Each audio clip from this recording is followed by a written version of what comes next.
Ya, selamat siang Ibu-Ibu, Bapak-Bapak semua.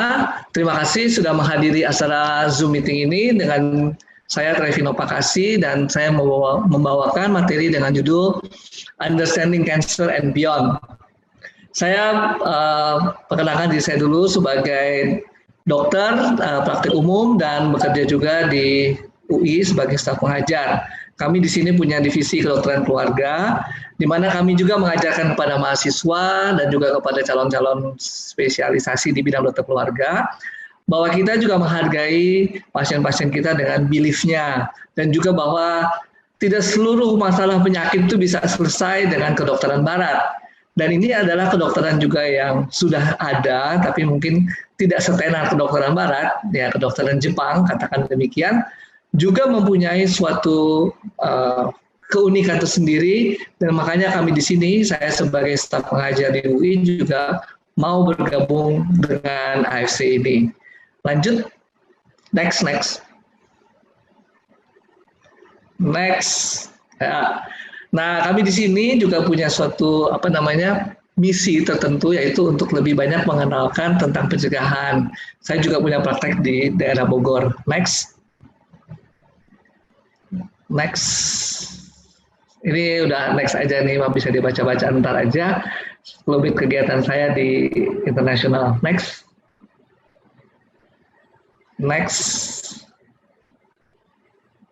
Yuk, next. Ya. Nah, mulai dengan ini. Berapa banyak sih kanker di Indonesia ya? Seberapa berisiko kita sebenarnya? Jadi berdasarkan riset dari Kementerian Kesehatan, besarnya adalah 1,4 per mil. Jadi kalau kita ada 1.000 orang, maka 1,4 orang kemungkinan cancer, ya. Kalau sekarang kita 500 ya, jadi 0, sekian orang punya risiko cancer. Lanjut, next. Ya, yang lebih beresiko adalah yang umurnya lebih dari 40 tahun. Lalu dalam riset itu juga ditemukan yang pendidikannya rendah, pekerjaannya sebagai petani, nelayan, atau buruh, mungkin ini berkaitan juga dengan pajanan. Karena petani misalnya banyak terpajan sinar matahari, terutama UV ya. Dan sekarang juga ramai nih UV untuk menghindari COVID ya, UVC, padahal itu karsinogen. Atau nelayan juga banyak terekspos sinar matahari, atau buruh, atau mungkin bukan karena itu, tapi karena kebiasaan buruknya, ya merokok dan sebagainya. Lalu dikatakan di sini, antara desa sama kota lebih banyak kota, ya lebih besar 1,7 per mil. Jadi setiap 1.000 orang ada 1,7 yang kemungkinan besar adalah mengalami cancer. Lanjut, next. Ya, itu pada semua umur. Pada anak-anak ternyata juga ada risikonya, ya. Yang kurang dari 1 tahun ada 0,3 per mil. Jadi tidak sampai 1 anak per 1.000 ya. Atau kalau kita punya 2.000 orang, 1 anak kemungkinan mengalami cancer. Untuk anak yang berusia 1 sampai 4 tahun, ya sekitar 10.000 anak 1 cancer, ya. Juga untuk yang usia 5 sampai 14 tahun, dari 10.000 anak ada 1 yang kemungkinan kanker. Kenapa terjadi seperti itu? Itu lebih rumit lagi ya, karena kanker pada anak-anak tidak ada yang tahu. Tahu-tahu sudah jadi kanker aja. Ya, next. Ya, apa sih kanker itu atau cancer? Jadi itu suatu kondisi ya, di mana sel telah kehilangan kendali terhadap mekanisme normalnya. Mekanisme normal itu apa sih? Jadi sel itu punya kemampuan untuk bertumbuh dan berkembang. Bertumbuh karena kita, kalau Bapak Ibu bayangkan ya, tadinya cuma 3 kg waktu lahir, akhirnya berkembang menjadi 10 kg, akhirnya jadi dewasa 60 kg. Itu namanya bertumbuh. Ya. Kenapa bisa bertumbuh? Karena sel harus membelah diri. Membelah diri, tapi kemudian ada kendalinya. Jadi tidak bisa sel membelah diri seenak-enaknya. Nah, si kanker ini kebalikannya. Jadi dia bisa membelah diri tanpa mengikuti fungsi tubuh. Jadi kalau dia misalnya katakan sudah berkembang gitu, dia terus lagi berkembang. Kalau tubuh normal misalnya kita sudah tingginya 160 cm, mungkin udah mentok ya. Tapi kalau ada kanker, waduh tumbuh terus ya. Bisa tumbuh terus tanpa terkendali. Lanjut. Next. Nah, Sebenarnya kalau kita juga dengar bahasa lainnya yaitu tumor ya. Tumor itu merupakan bahasa kedokteran untuk setiap benjolan di dalam tubuh. Jadi tumor itu sendiri ada yang jinak dan ada yang ganas. Yang ganas itu kemudian sering disebut juga sebagai kanker. Lanjut, next.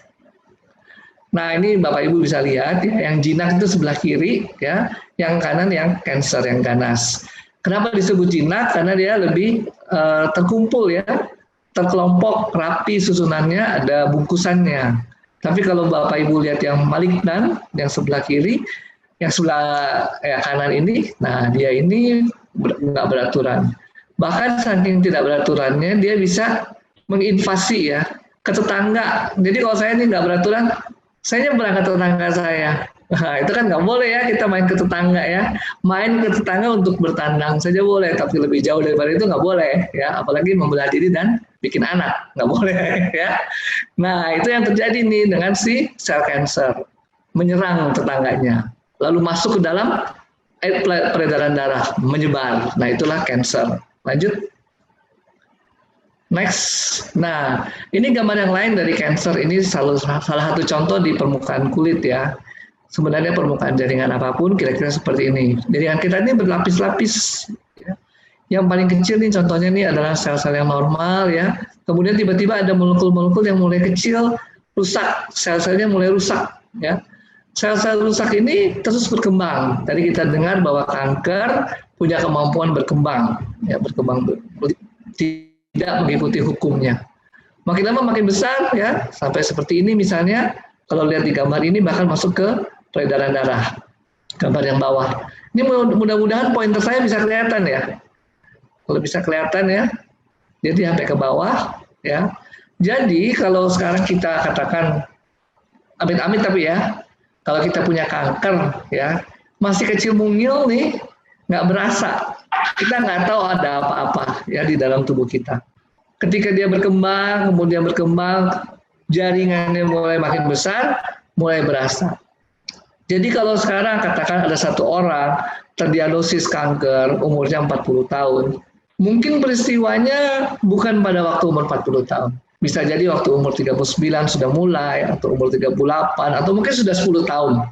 Mulai dari hal-hal yang kecil, ya, kemudian berkembang menjadi besar.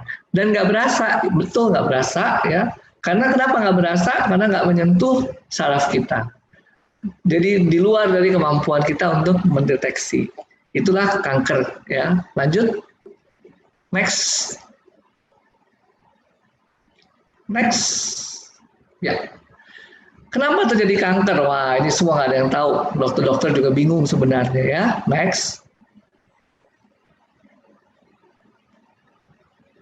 Next. Ya. Kanker itu bisa dikatakan seperti singa-singa yang tidur ini ya. Nah, ini aja langsung dilihat sini. Singa tidur itu genetiknya, ya. Lanjut ya next ya. Nih genetiknya. Genetik ini nggak semua ada juga. Next. Next ya. Oke. Genetik mundur satu lu. Mundur satu tolong. Mundur satu tolong. Ya, jadi genetik itu nggak semua ada, ya. Kalau kita melihat orang-orang yang muda sudah cancer, kemungkinan genetik, ya. Kebanyakan di atas 40 tahun timbul cancer, ya. Atau kalau bayi, balita itu mungkin genetik. Ya. Kenapa yang umur 40 tahun ini atau 50 tahun lebih kemudian mendevelop terjadinya kanker, ya, gennya mulai rusak karena macam-macam. Ada virus, ya. Virus yang sekarang rame nggak menyebabkan kanker ya. Kalau COVID-19 tidak menyebabkan kanker. Yang menyebabkan kanker misalnya HPV, ya, human papillomavirus. Itu Bapak Ibu bisa lihat misalnya dalam alat kelamin karena itu penyakit menular seksual, ya, timbul benjolan pertumbuhan ya di sekitar alat kelamin, itu virus yang menyebabkan kanker. Ya. Polusi udara jelas banyak ya, mulai dari rokok, asap kendaraan, ya. Dan yang lebih jelek lagi, polusi udara ini kan masuk terutama melalui saluran nafas ya. Sehingga dengan partikel-partikel yang kecil, ya, kalau Kementerian Kesehatan mensyaratkan partikel kurang dari 2,5 mikron. Nah, itu kemudian bisa masuk ke dalam paru-paru kita, menyebarkan zat-zat polutan, ya, dan menimbulkan kanker. Ada lagi bahan-bahan kimia, dan bahan kimia ini bisa masuk lewat mana? Bisa lewat kulit, bisa lewat saluran nafas, bisa lewat saluran cerna kita. Masuk ke dalam tubuh, menyerang tubuh kita, dan kemudian dia melakukan ya macam-macam invasi, ya, atau disebutnya nanti melakukan meracuni tubuh kita, merubah gen ini sehingga gen yang tadinya bertumbuh baik-baik, ya, sel membela diri baik-baik menggantikan yang rusak, lama-lama tidak terkendali. Ya, lanjut. Next. Nah, kalau kita ngomong sehat, ya, kita sekarang kalau ditanya mungkin ada Bapak Ibu yang akan jawab sehat, ya, pasti jawabnya sehat. Kenapa? Karena dia merasa fisiknya nggak ada apa-apa, nggak ada keluhan, ya. Tapi sebenarnya kalau kita bilang sehat itu bukan cuma fisiknya, tapi juga mentalnya dan juga spiritualnya. Nah, tiga ini berinteraksi jadi satu, ya, sehingga kalau orang sekarang bilang, ini saya akan jadi kanker apa nggak kanker, ya, itu bukan hanya masalah fisik, tapi juga masalah mentalitas dan spiritualitas. Next. Spiritualitas ini bukan bukan masalah keagamaan, tapi keyakinan kita, ya, belief kita, ya. Nah, ini dia. Saya sebagai dokter di layanan primer banyak melihat, ya, gambar di kanan ini nih, ya, bagaimana pengaruh lingkungan kita, ya, kotor dan sebagainya. Ini terutama terjadi di perkotaan. Jadi kalau di awal tadi ada data-data dari Kementerian Kesehatan yang menunjukkan bahwa kanker lebih banyak di kota. Nah, ini, ya, polutannya banyak sekali, ya. Lalu apa yang ada di kota ini, polutan di udara, air, semua mencemari kehidupan individu dan keluarga, ya. Sehingga individu dan keluarga menjadi rentan dan mudah terjadi kanker. Jadi kalau tadi lihat di gambar sebelum ini, ya, si orang ini pasti tinggal di dalam keluarga dan lingkungan kerjanya. Nah, mereka inilah yang kemudian terekspos, ya, oleh lingkungan yang kotor sehingga gen yang tadinya baik-baik saja timbul kemudian menjadi kanker. Nah, gen yang baik-baik ini nih, ya, yang tadinya hanya mengatur tubuh, sel-sel tubuh membela diri untuk menggantikan yang rusak, ya, kemudian jadi ganas, bisa membela diri sendiri tanpa ada aturan mainnya. Ngomong-ngomong nih, kalau Bapak Ibu mengerti sedikit tentang produk SOP, ya, klaim untuk regenerasi sel itu melalui mekanisme yang namanya IGF-1, itu hormon, insulin-like growth factor. Hormon itu diproduksi untuk merangsang tubuh, ya, sel-sel tubuh melakukan regenerasi diri. Nah, itu nggak ada hubungannya sama kanker. Kalau kanker, dia aktif aja sendiri, mau ada hormon pertumbuhan, mau ada yang ngasih tahu, kamu membela diri, nggak ada cerita. Kanker dia tumbuh aja suka-sukanya, ya. Dan kita juga, kami sebagai dokter nggak gampang mendeteksi, ya, bagaimana taunya si sel kanker ini kok bisa langsung jadi ganas. Lanjut, next. Nah, terus apa yang terjadi nih, ya, setelah orang kanker, kemudian bisa terjadi kurus kering, ya, disebut kakeksia.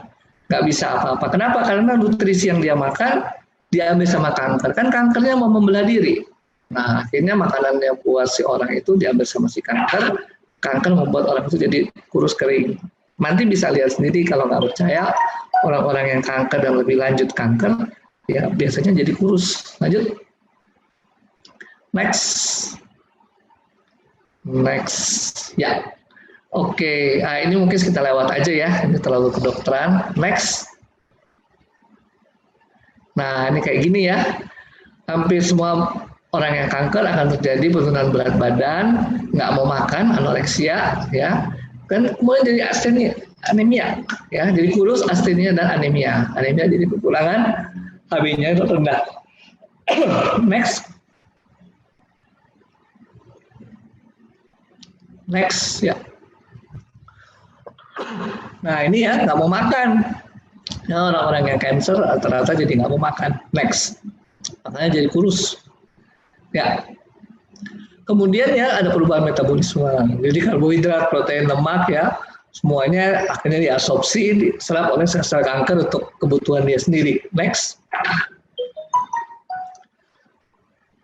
Ya, ini sama juga ya. Next. Maaf, saya minum. Ya. Nah, yang penting juga bahwa protein itu dipecah, turnovernya jadi tinggi, ya, sehingga orang itu menjadi kurus. Oke, next. Lanjut yuk. Next. Nah, ini kalau diringkas ya, jadi ada perubahan pengelolaan tubuh untuk protein, karbohidrat, dan lemak, yang ujung-ujungnya sebenarnya orang itu jadi kurus, ya. Sehingga sebenarnya kita harus berpikir ya bagaimana nutrisi itu untuk diberikan kepada pasien yang kanker, ya. Jadi kan tadi sekilas sudah kami jelaskan bahwa si sel kanker ini tumbuh abnormal, berkembang dengan sendirinya dan menyerap semua makanan. Sehingga perlu ada kalau nggak ada makanan protein, karbohidrat dan lemak yang cukup, yang ada dari tubuh itu diambil oleh kanker untuk kanker membesarkan dirinya sendiri, ya. Ada yang bisa sampai tumornya 2 kilo, ada yang bisa sampai 3 kilogram, ya saking besarnya. Itu semua menyerap apa yang ada sumber-sumber daya dalam tubuh kita, protein, karbohidrat, dan lemak, baik yang kita makan maupun yang ada di dalam tubuh kita sendiri, sehingga orang itu menjadi kurus. Lanjut. Next. Nah, kita mengenal sekarang bahwa SOP, Salmon Ovari Peptide ini mempunyai satu mekanisme untuk meregenerasi sel melalui penguatan insulin-like growth factor 1. Jadi insulin-like growth factor 1 itu adalah hormon pertumbuhan. Itu bukan bentuk KW-nya insulin ya, lain ya. Insulin-like ya, jadi serupa seperti insulin, tapi dia adalah untuk meregenerasi sel. Jadi kenapa kita memberikan SOP pada kanker ya? Pertama karena dia memfungsikan diri untuk meregenerasi sel. Ya. Kalau Bapak Ibu masih ingat tentu ya bahwa isinya SOP itu adalah P-nya itu peptida, protein kecil, terdiri dari asam amino. Yang kalau kita analisis lebih bagus dari asam amino yang ada di plasenta manusia bahkan, dan juga lebih tinggi daripada plasenta rusa. Jadi asam amino itu ada. Nah, asam amino ini dibutuhkan untuk membentuk protein dalam tubuh. Jadi kalau sekarang kita memberikan SOP, lalu kita menyarankan, SOP-nya sekian banyak supaya si sel-sel tubuh yang bagus bisa diregenerasi lagi. Nah, kalau kita memberikan SOP tapi kita tidak memberikan cukup protein, akhirnya apa? Tubuh kan ingin meregenerasi sel, tapi nggak punya protein yang cukup. Akhirnya SOP-nya yang diurai, SOP-nya nggak bisa optimal lagi, ya. Jadi sekali lagi SOP men-trigger, tapi makanan harus ada, ya. Harus cukup nutrisi protein maupun karbohidrat sehingga si SOP ini berfungsi optimal. Kalau tidak, dia yang diurai oleh tubuh, diambillah asam aminonya, bukan tubuh yang ngambil, tapi malah sel kanker. Nah, kasihan kan jadinya, sayang, ya. Jadi biasanya ini kita berikan SOP untuk regenerasi sel.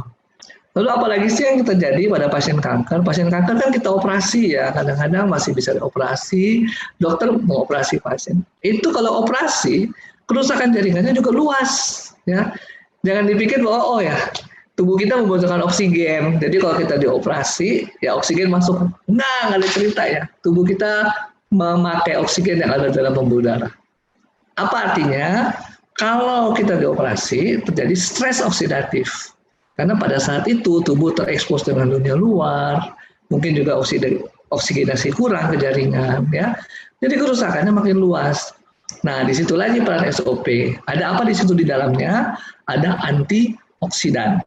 Antioksidan itu juga berfungsi dalam mengatasi stres oksidatif yang disebabkan baik oleh operasi atau treatment yang lain seperti kemoterapi maupun treatment sinar, penyinaran. Itu semua membuat stres oksidatif.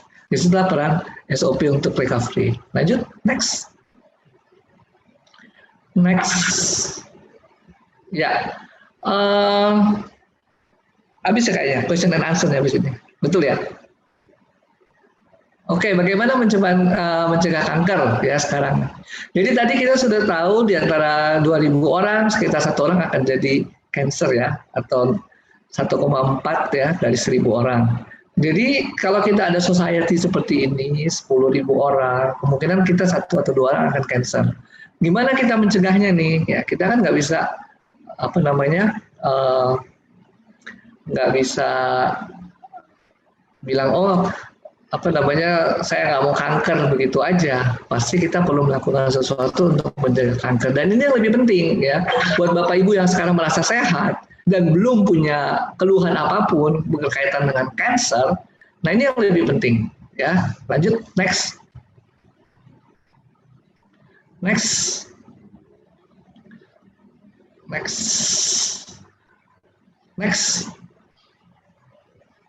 Ya. Jadi kenapa kita cancer ini sebenarnya bukan hanya sekedar masalah tadi ya, ada pencemaran, polusi dan sebagainya, tapi juga secara umum nih ya, sosioekonomi, budaya kita, lingkungan kita mempengaruhi. Dan tadi cuma lingkungan nih ya, tapi juga sebenarnya masalah sosial ekonomi ya, kalau tadi dilihat juga di data-data Kementerian Kesehatan, kok lebih banyak petani ya, lebih banyak ke nelayan ya, sosioekonomi ternyata berpengaruh juga. Lanjut. Next ya, next aja, ini next. Ini kalau kemarin interaktif ya dibuatnya, ada survival game. Next, terus ya. Nah ini dia. Jadi ya, kalau kita sekarang society SOP kita katakan ada 100.000 member ya. Nah kira-kira ada sekitar 1,4 per mil itu berapa kira-kira ya? Sekitar 100 orang punya kemungkinan cancer dari 100.000 member ya. Nah kalau kita mau mencegah ya, genetik dipengaruhi, ya, environment juga mempengaruhi, perilaku juga mempengaruhi, satu lagi kesehatan, pelayanan kesehatan. Nah SOP ini atau AFC ini udah bagus ya karena ada health service-nya. Banyak dokter-dokter yang tergabung dalam AFC yang merupakan tempat bertanya. Nanti Dr. Wijaya akan melanjutkan ya, karena tempat bertanya tentang SOP dan tentang segala sesuatu yang berkaitan dengan kesehatan ya di health service ya. Nah yang perlu kita lakukan behaviornya. Jadi Bapak Ibu yang sekarang ini masih sehat atau merasa tidak ada keluhan kanker, behavior ini yang paling penting. Lanjut, next. Ya. Next. Nah ini kita next aja, langsung next. Ya, mencegah kanker, next. Ya, tadi udah ditanya ya, apakah Bapak Ibu sehat? Next, ya. Nah, kalau tadi lihat sempat yang gambarnya kayak burung merak ya, bahwa orang itu sehat atau sakit juga dipengaruhi oleh sosioekonomi. Jadi kalau kita sebut dengan kita adalah sehat, sehat itu harus ada kesehatan secara fisik, mental, spiritual yang membuat orang mampu hidup secara produktif, ya itu sehat kita. Jadi kalau kita cuma sehat tapi kita tidak produktif, itu belum sehat. Ya ini berdasarkan undang-undang. Karena itu kalau kita bicara cancer, ya, Bapak Ibu sekarang yang masih sehat, sekarang ada di track yang tepat. Ya, kenapa di track yang tepat? Ya, coba lihat next dulu, ada nggak nih? Next.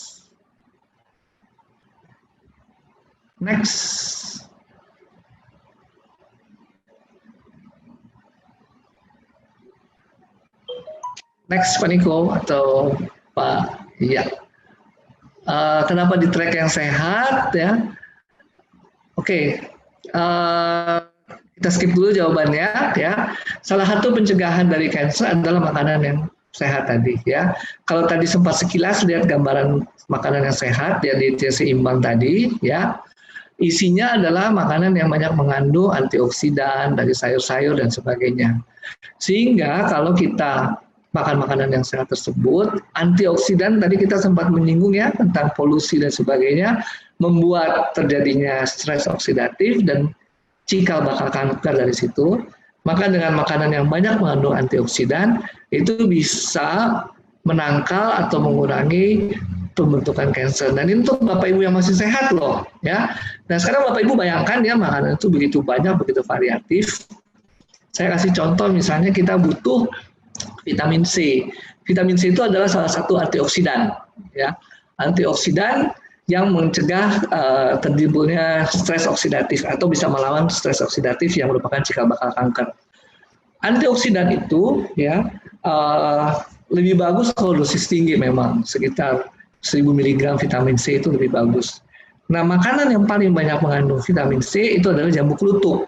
Itu sekitar 200 mg ya, satu buah jambu kluthuk. Kalau Bapak Ibu harus makan antioksidan vitamin C, berarti Bapak Ibu harus makan 1000 mg vitamin C, berarti 5 jambu kluthuk sehari. Ya, satu hari. Jadi kalau begitu satu hari kita mau makan 5 jambu kluthuk, 2 hari, 3 hari, lama-lama bosen ya. Belum giginya juga sakit, rahangnya juga sakit ya. Dan belum tentu setiap jambu kluthuk mengandung 200 mg vitamin C.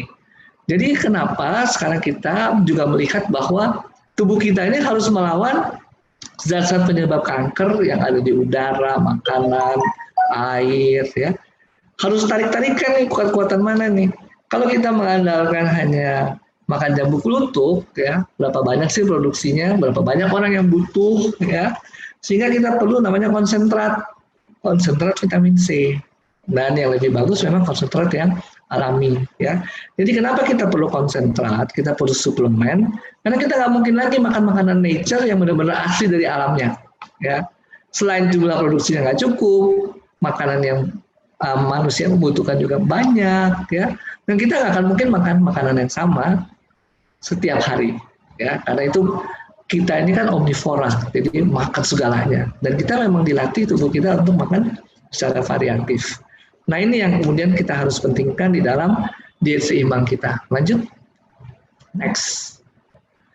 Jadi ini pertanyaannya, apakah masih perlu suplemen? Ya, healthy food masih perlu nggak? Functional food masih perlu apa enggak? Ya, ini jawaban ya kenapa kita sekarang yang masih sehat-sehat lebih baik berpikir ke depan untuk mencegah kanker. Ya, kenapa? Bapak Ibu kalau kanker tuh nggak enak. Ya, selain sakit kantongnya pun kering. Ya, lebih baik sekarang nih, mumpung kantongnya masih belum kering, kita mencegah supaya tidak makin sakit. Ya, satu. Yang kedua, kalau kita berkegiatan dengan bagus, ya tergabung dengan AFC dengan baik, ya kantongnya emang nggak jadi kering ya, kantongnya nambah terus ya setiap pagi ada yang kasih selamat pagi ya, konnichiwa terus ya. Jadi pertanyaan ini sekarang, apakah perlu makanan tambahan, suplemen, functional food? Jawabannya adalah perlu. Kenapa perlu? Ya kita udah nggak mungkin lagi melawan polutan. Setiap saat polutan tuh banyak ya. Di mana-mana ada. Ini Bapak Ibu aja lihat ya, saya di ruangan saya nih, saya pakai filter sekarang. Ya, karena polutan banyak sekali. Ya, di mana-mana ada polutan.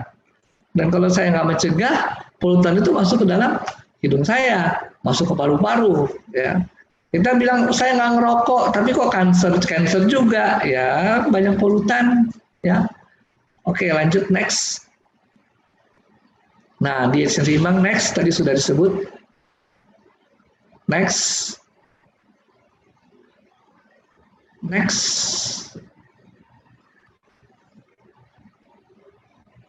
Lanjut. Next. Nah, ini salah satu juga functional food. Balik satu ya. Functional food adalah salah satunya probiotik. Ya, probiotik itu adalah bakteri-bakteri yang ada di dalam saluran cerna ya, yang kemudian dijadikan sebagai salah satu sparring partner, karena tubuh kita, sumsum tulang kita menghasilkan sel-sel untuk imunitas tubuh, tentaranya tubuh kita. Tentara itu setelah diproduksi harus dilatihnya di dalam usus. Caranya gimana? Dikasihlah sparring partner buat berkelahi ya. Ada satu sel yang penting ya, namanya natural killer cell. Dia dilatih ya untuk kemudian bisa beredar di seluruh tubuh, termasuk untuk mengenali sel-sel kanker. Ya. Nah, itu adalah peran dari probiotik ya. Jadi kalau Bapak Ibu sekarang ya disuruh milih ya untuk sehat, untuk mencegah kanker, kita harus wise ya. Kita punya kemampuan resources hanya sekian. Terus kemudian kita mau apa nih? Terlalu banyak pilihan ya. Bagaimana kita mencari sesuatu yang penting buat tubuh kita dan concise ya. Semuanya apa artinya untuk kemampuan mencegah kanker misalnya itu cukup kuat ya, cukup banyak ya. Nah di sini apalagi yang penting ya di dalam functional food ada fiber. Fiber itu serat untuk mencegah kanker terutama di saluran cerna. Antioksidan ya di dua produk kita Usukushi maupun SOP dua-duanya ada antioksidan ya, dan itu semua penting dalam melawan stres oksidatif ya. Lanjut next. Nah oke, ini tadi sudah disinggung ya peran SOP dalam regenerasi sel ya untuk kemudian mengganti sel-sel yang rusak. Lanjut next. Nah kembali ke sini lagi ya, Bapak Ibu sudah belajar tentang tubuh yang sehat, jiwa dan roh ya, untuk membentuk tubuh yang sehat. Dan kemudian kita bagaimana nih ya, kita dalam track yang bagaimana. Lanjut, next. Next ya, oke. Jadi kalau kita mau mencegah dan mengelola kanker ya, perlu makanan, perlu aktivitas fisik ya, mungkin juga ada obat-obatan ini untuk yang sudah kanker. Lalu perlu edukasi. Next. Ya, ini contoh aja ya.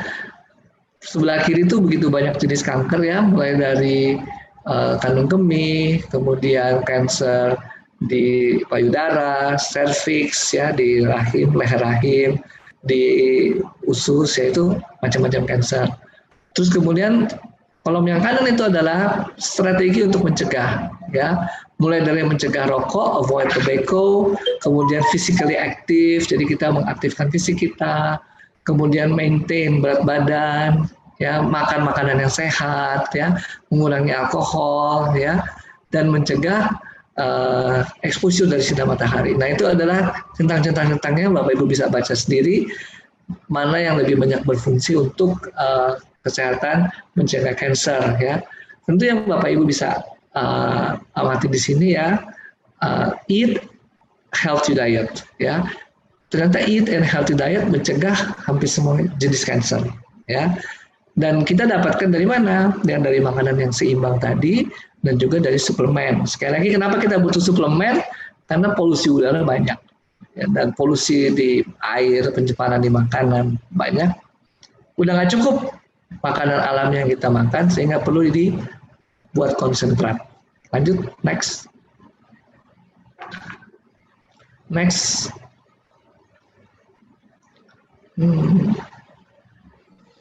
Ya. Nah, ini ada lagi temuan yang baru ya, bahwa ada hormon yang namanya epinefrin ya. Kalau dia ada hormon yang membuat stres ya, itu akan mempengaruhi sel-sel kanker ya, sehingga sel-sel kankernya jadi mati ya. Maksudnya gini, jadi epinefrin itu hormon happy ya, happiness ya, hormon happiness, sehingga kalau dia ada, dia membuat masalah bagi sel-sel kanker ya, sel kankernya akan mati. Atau dengan happiness itu kita bisa mencegah kanker. Lanjut, next ya. Emotional stress ya contributes to the development of cancer. Jadi kalau Bapak Ibu punya stres ya, emosional ya, akan mempengaruhi timbul dan berkembangnya kanker.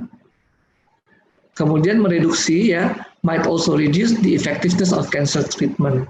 Jadi penting Bapak Ibu untuk happy ya, untuk tidak stres terhadap kanker, atau kalau sekarang kita masih sehat, belum ada gejala-gejala kanker, kita harus memaintain epinefrin, harus memaintain endorfin tadi ya, ya, untuk kita semakin happy ya, untuk mencegah kanker dan membuat efektif pengobatan kanker. Lanjut,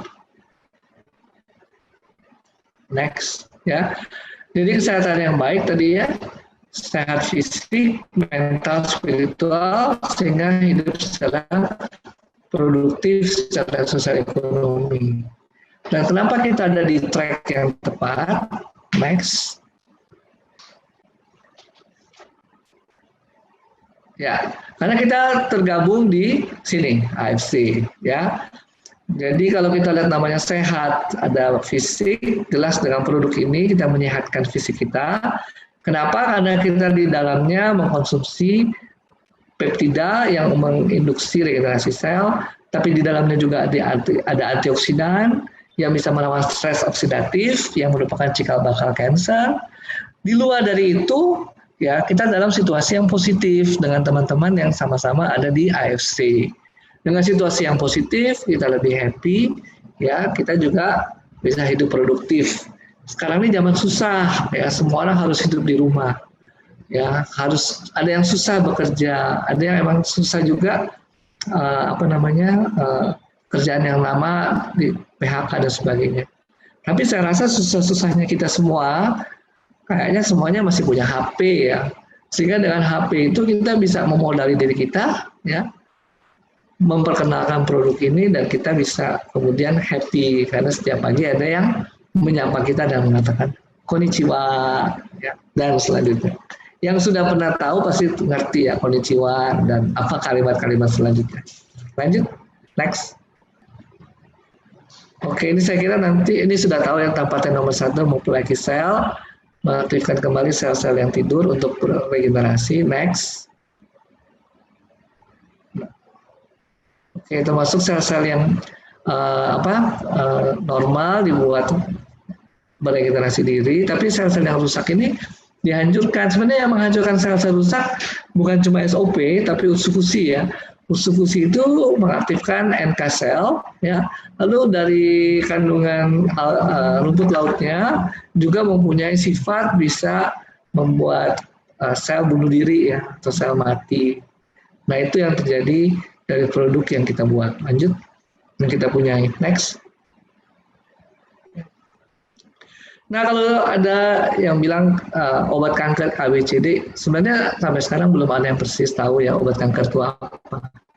Memang sudah banyak penelitian, kemudian dibuat ini itu ya, obat-obat macam-macam. Karena dipikirkan jalur selnya seperti ini untuk bertumbuh dan berkembang biak. Tapi ternyata kanker juga pintar ini dari sekarang yang belum ada kanker dan selalu kita bisa menghindar dari polusi, kita duluan yang kemudian memperkuat sistem kekebalan tubuh kita. Kita makan produk-produk yang bisa memperkuat sistem imun kita sehingga kemudian tidak kanker dan kemudian membunuh sel-sel kanker ketika dia masih kecil, ketika masih sedikit tumornya belum meluas. Next.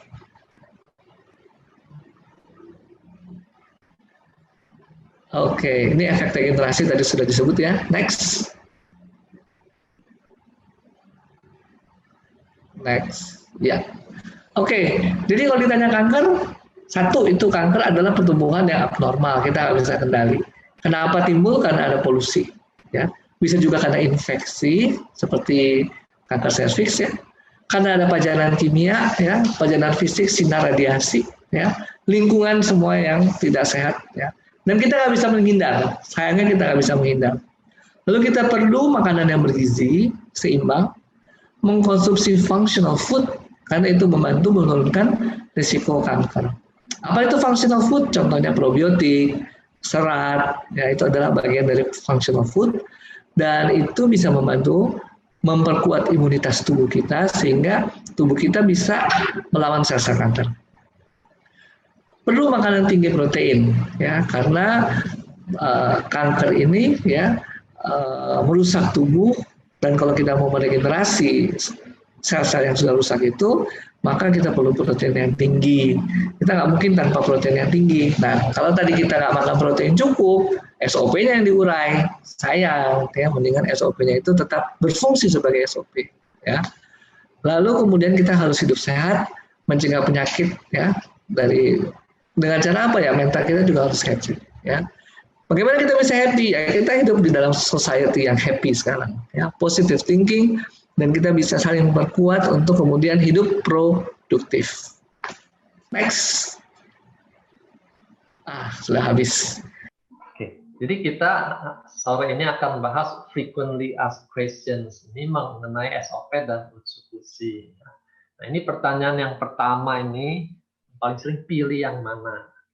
Padahal kita hanya punya 2 produk ya. Saya nggak bayangkan kalau nanti masuk 4.000 produk kita makin bingung. Nah, jadi pada intinya kita selalu kembali kepada patennya. SOP dengan 3 paten yang penting diingat: regenerasi sel, aliran darah, dan memperbaiki struktur kulit.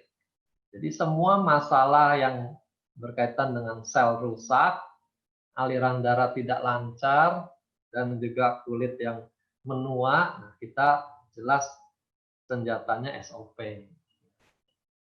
Nah, Utsukushi punya patennya anti tumor. Ya, ini lewat NK cell tadi sudah disinggung, dan juga fucoidan. Ya.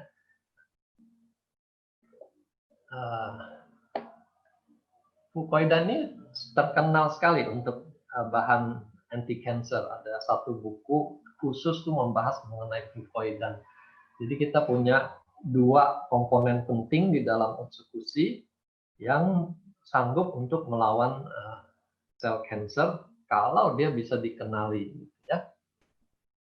Nah, kemudian dengan fungsinya meningkatkan sistem imun, ini berarti kita bisa melawan berbagai infeksi. Memang di sini dikatakan hepatitis C. Jadi pernah ada yang tanya kalau hepatitis B bagaimana, hepatitis A bagaimana. Pada prinsipnya semua sistem imun tuh sanggup untuk melawan infeksi. Tinggal cocok-cocokkan senjatanya terhadap patogennya. Gitu ya. Jadi bisa untuk hepatitis B, hepatitis A itu juga bisa. Tapi kenapa kita soroti hepatitis C? Karena hepatitis C ini yang paling bandel, paling bisa menjadi carrier, dan dia bisa jadi sirosis, bisa jadi kanker hati. Jadi kalau kita bisa memotong jalur infeksi hepatitis C, kita sudah menolong orang dari bahaya kena sirosis, kena kanker hati. Sementara hepatitis A itu bisa sembuh sendiri, hepatitis B juga sebagian bisa sembuh sendiri. Ya. Jadi intinya, kalau ada kasus infeksi, ada tumor, itu sudah pasti kita akan libatkan Utsukushi. Nah, kemudian satu lagi, kalau penyakitnya itu sudah kompleks, banyak komplikasi, itu biasanya ada kaitan dengan kondisi usus yang buruk. Sehingga kita masukkan Utsukushi juga sebagai peranan dia untuk mendetoks usus dan juga membantu mendetoks di livernya, menyehatkan livernya. Ya. Saya rasa dengan 2 prinsip utama ini kita mestinya mudah memilih. Nah, yang berikutnya dosisnya berapa? Ya. Nah, kita ingat bahwa kata dosis ini hanya dipakai untuk kelompok obat farmasi. Ya. Kenapa? Karena mereka bermain dalam ukuran yang sangat ketat. Ada obat tuh yang takarannya tuh dalam mikrogram. Obat darah tinggi yang kuat tuh kata pres misalnya itu ukurannya 75 mikrogram. Nah, antibiotik biasanya sampai 500 miligram. Tapi vitamin C 1000 miligram. Nah, jadi kalau yang dosisnya sangat kecil, ini sangat penting memperhatikan berapa. Apakah setengah, apakah 1/4, itu menentukan sekali. Tapi kalau pada makanan, kita tidak seketat itu. Ya, sama seperti kita makan, mau setengah piring, mau sepiring, mau 2 piring, kan tidak dibatasi dengan ketat. Gitu ya. Nah, pada SOP, kita punya 3 gram, Utsukushi 2 gram. Jadi dibandingkan obat ini, sudah kelihatan dia lebih tinggi. Lalu pada obat farmasi juga berapa kali sehari itu ditentukan oleh waktu paru namanya. T-halt ini waktu paru. Kalau waktu parunya 24 jam, kita hanya boleh makan 1 hari 1 kali. Kalau dimakan 2 kali 1, dia akan berlebihan dosisnya. Begitu juga kalau waktu parunya hanya 8 jam, dia perlu dimakan 3 kali. Kalau dikurangi hanya 1 kali, maka obatnya hanya bekerja 8 jam, sisanya tidak bekerja. Ya. Nah, tapi kalau makanan tidak begitu. Kita tidak tentukan ini harus berapa kali, tapi kita tentukan sesuai kebutuhan. Ya. Nah, jadi untuk pegangan umum, kebutuhan kita untuk suplemen ini bisa berkisar 1 sampai 6 saset. Nah, jadi sangat luas sekali kisarannya. Nah, kalau obat juga biasanya ada satu cure, misalnya antibiotik tuh 5 hari, 2 minggu, itu harus diikuti cure-nya. Tapi kalau makanan nutriceutical tidak begitu, kita berikan kembali sesuai kebutuhan. Nah, jadi kita di sini biasanya pegangannya 3 bulan, 6 bulan itu untuk evaluasi. Ya, apakah makanan ini berperan cukup bagus, itu di 3 bulan pertama kita sudah bisa lihat. Lalu pada 6 bulan itu sudah tercapai banyak sekali kemajuan, kita bisa menilai lagi apakah ini mau diteruskan atau cukup. Ya. Jadi tidak seperti cure di obat farmasi. Ya. Kemudian kelemahan obat farmasi, ada yang terpaksa harus dimakan seumur hidup, misalnya obat darah tinggi. Ya. Kalau obat itu dosisnya tinggi dan lama, biasanya akan muncul efek samping. Atau obat itu memberatkan kerja organ, khususnya liver dan ginjal yang tugasnya membersihkan bahan-bahan yang bersifat kimiawi ini. Ya, yang tidak berguna harus dimusnahkan dan diproses di liver dan ginjal. Jadi ini kalau kita makan obat lama, 2 organ ini akan berada dalam kondisi yang berat kerjanya. Jadi ada pertanyaan, bisa nggak digabung dengan SOP? Tentu, karena SOP membantu memperbaharui organ liver dan ginjal juga. Ya, jadi sangat penting mensupport terapi pasien yang makan obat seumur hidup dengan SOP kita. Nah, pada nutraceutical ini kita mau mulainya kapan, mau stopnya kapan, itu tidak ada aturan seperti cure pada obat farmasi. Ya. Mau jangka pendek, mau jangka panjang, ini kita bisa pastikan ini aman karena produknya dari nutrisi. Ya. Kalaupun terjadi efek yang rasanya tidak mengenakan, itu biasanya kita kaitkan sebagai bagian dari healing crisis. Nah, proses penyembuhan itu biasanya bisa terjadi kondisi yang memburuk dulu, gitu, yang muncul kekambuhan. Ya, misalnya teman saya baru mulai minum, dia komplain migrainnya kambuh gitu. Itu memang bagian dari healing crisis. Jadi sebenarnya bukan kambuh, itu migrainnya dari dulu tuh tidak tuntas gitu, sehingga dia kambuh pada waktu terjadi healing crisis. Ya. Dan yang penting ini produk nutraceutical ini mampu untuk memperkuat organ-organ. Ya. Kita bandingkan misalnya kerja obat diabetes. Umumnya mereka merangsang si pankreas supaya memproduksi insulin lebih banyak, mengejar kadar gula yang meningkat itu. Ya. Tapi tidak ada satupun obat farmasi yang bisa memperkuat, menyehatkan organ pankreas. Tidak ada. Tapi kita punya peluang besar dengan produk yang ada ini, kita memberi nutrisi dan menguatkan kembali organ-organ itu. Dan bukan hanya memberi nutrisi, kalau memberi nutrisi itu suplemen yang lain tuh bisa lakukan. Kita punya kelebihan tuh adalah di regenerasi selnya itu. Jadi dengan regenerasi sel pankreas yang sudah soak, sudah lemah itu, kita bisa kuatkan lagi. Ya, jadi kelihatan sekali bedanya dua produk ini, produk farmasi dan produk nutraceutical. Ya, jadi jangan lagi tanya dosisnya berapa kali sehari. Ini tergantung kebutuhan. Nah, pertanyaan yang lain, bayi anak-anak boleh tidak? Dan balik lagi dosisnya berapa? Ya. Kalau kita melihat regenerasi sel pada bayi dan anak itu, posisinya mereka tuh sedang tumbuh kembang. Jadi stem cell itu juga cukup melimpah pada orang-orang yang sedang tumbuh kembang ini. Nah, SOP sebagai aktivator stem cell tidak pada tempatnya diberikan pada mereka. Mereka tidak butuh, gitu ya. Sampai usia 30 itu dikatakan kita mulai landai grafiknya, sudah flat. Nanti usia 40 itu mulai turun. Nah, kecuali kita bisa katakan anak-anak ini membutuhkan ekstra stimulasi untuk regenerasi kalau mereka sedang ada trauma. Ada kerusakan jaringan yang di luar dari biasanya. Atau ada gangguan tumbuh kembang.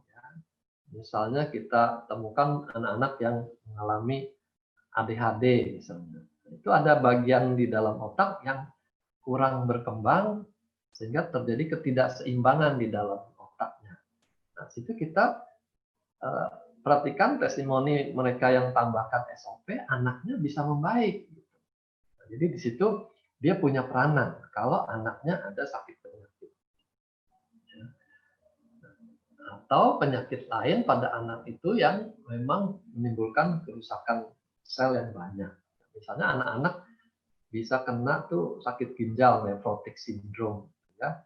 Nah, di situ ginjalnya tuh terancam, bisa kalau kerusakannya banyak, dia bisa sudah menurun kapasitasnya berperan sebagai penyaring racun misalnya. Jadi di situ kita support dengan bahan nutraceutical ini dengan harapan organnya itu pulih lagi, ya. Jangan sampai mereka sudah sakit kronis sejak anak-anak. Nah, kalau ini SOP, kalau Utsukushi juga mirip. Kalau misalnya detox untuk membersihkan usus, anak-anak kan boleh dibilang ususnya juga masih mulus, ya. Jadi dia belum perlu. Kecuali memang anak itu sudah menunjukkan masalah pencernaan sejak masih muda, ya. Mungkin anak-anak itu bisa tumbuh tidak makan buah, tidak makan sayuran. Saya pernah dapat anak tuh sama sekali tidak suka buah. Nah, ibunya mengatakan begitu, sampai saya marahin ibunya. Kalau tidak suka sayur itu cerita lama, anak-anak tidak suka sayur. Tapi kalau tidak suka sayur dan buah, terus anaknya makan apa? Tadi Dr. Trevino sudah ingatkan pentingnya fiber sebagai bagian dari nutrisi kita. Nah, jadi kalau pada anak-anak kondisi ini, itu masalah pencernaannya sudah bisa muncul sejak dia masih kecil. Karena dia kurang dapat asupan sayur dan buah. Ya. Lalu ibu hamil, ini juga pertanyaan klasik. Kalau pedoman secara umum ya, baik untuk obat ataupun bahan buatan pabrik itu, kita berpegang pada trimester pertama itu masa-masa pembentukan janin yang paling rumit, gitu. Sehingga disarankan jangan masuk bahan-bahan yang tidak alamiah, yang buatan pabrik. Karena kita tidak tahu efeknya terhadap perkembangan janin itu bagaimana. Jangan sampai kita karena kesalahan di fase trimester pertama, 3 bulan pertama, nyeselnya seumur hidup, gitu ya. Itu pegangan umum. Gitu. Tapi kalau kita lihat bahwa produk ini termasuk nutraceutical, bahan bakunya semua itu dari makanan, maka tentu dia lebih aman dibanding obat-obat yang sintetik. Ya. Cuma kita ikuti saja pedoman umum pada trimester pertama sebisanya makanan yang alamiah saja, yang Tuhan buat saja. Ya. Tapi yang penting dia harus berisi ini Ada vitamin, ada mineral, antioksidan, ada enzim. Ini berarti yang masih utuh ya, buah-buahan. Karena kalau dia sudah dimasak pun enzim rusak semua. Ada serat dan ada probiotik. Ya, ini makanan yang perlu sekali masuk. Kita bisa tunda konsumsi SOP atau eksekusi setelah melewati trimester pertama. Tapi dari kesaksian teman-teman, mereka berikan pada istrinya yang hamil tuh sejak program hamil sudah diberikan nonstop sampai anaknya lahir, itu sejauh ini baik-baik saja. Ya. Oke. Nah, kita juga sudah dijamin dengan sertifikat dari Jepang bahwa produk yang mereka buat ini itu bebas dari toksin, logam berat, ya, bahkan pencemaran laut Jepang waktu terjadi radiasi itu sudah dipastikan tidak ada dalam produk ini. Ya. Bebas pestisida dan juga bebas dari hormon. Kita tahu produk makanan pun bisa mengandung hormon. Kita makan ayam, ayamnya disuntik hormon atau makanannya dicampur hormon supaya ayamnya cepat tumbuh, itu kita makan hormon. Tapi dijamin produk dari AFT ini bebas dari hormon. Kita lanjut dulu. Nah, ini pertanyaan yang mulai makin lama makin ramai. Karena masing-masing menyampaikan temuan pada kliennya. Kita tidak katakan pasien karena itu istilah khusus untuk dokter. Gitu. Tapi kalau kita klien saja. Ya. Klien saya sakit, nah, macam-macam dari A sampai Z. Minum yang mana, dosisnya berapa. Ya. Ini kita ingat lagi, SOP ataupun eksekusi tidak dirancang untuk mengobati penyakit tertentu. Ya. Jadi kita selalu ingat, jangan kita klaim ini menyembuhkan gagal ginjal. Ya. Kita tidak berurusan dengan penyakit tertentu. Nah, ada yang menanyakan mengenai uji klinisnya pada manusia, mana saya mau lihat gitu ya. Nah, kalau maksudnya uji klinis terhadap sakit penyakit ini, kita bisa pastikan tidak ada. Karena memang kita tidak menciptakan produk ini untuk mengobati penyakit. Jadi tidak ada uji klinis terkait gagal ginjal, terkait aterosklerosis, itu tidak ada. Ya. Jadi kita selalu kembali pada paten fungsi yang ada di slide yang kedua tadi. Ya. Apakah penyakit yang kita hadapi ini membutuhkan perbaikan aliran darah? Apakah membutuhkan perbaikan sel-sel? Kalau jawabannya iya, ya dikasih SOP. Apakah penyakit ini membutuhkan peningkatan sistem imun? Ya. Entah infeksi atau tumor. Kalau jawabannya iya, kita kasih eksekusi, selesai. Ya. Jadi kita tidak meladeni label-label penyakit A sampai Z. Tidak peduli nama penyakitnya, kita selalu kembali pada paten fungsi. Ya. Lalu kembali dosis, kita ingat kita ambil kata takaran saja, karena ini makanan. Ya. Takaran sesuai kebutuhan. Pasien ini butuhnya berapa banyak? Itu pertanyaan berikutnya. Ya.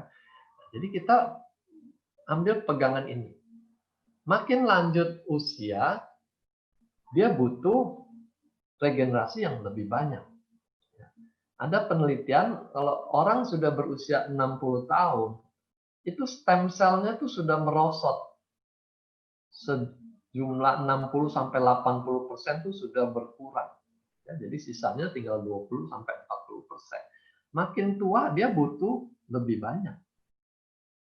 Kemudian penyakitnya juga, kalau penyakitnya berat atau penyakitnya kronis, ini kita bisa bayangkan kerusakan selnya juga jauh lebih banyak. Sehingga dia butuh takaran yang lebih besar. Ya. Kemudian berat badan juga. Jadi supaya bisa terbagi-bagi untuk jumlah sel yang begitu banyak pada orang yang gemuk, kita berikan lebih banyak. Ya. Lalu ada lagi, member saya sakit X misalnya, setelah minum muncul gejala Y, kenapa? Nah, ini pertanyaannya gampang, ya. Kenapa? Jawabannya yang susah. Saya akan jawab, saya belum tahu.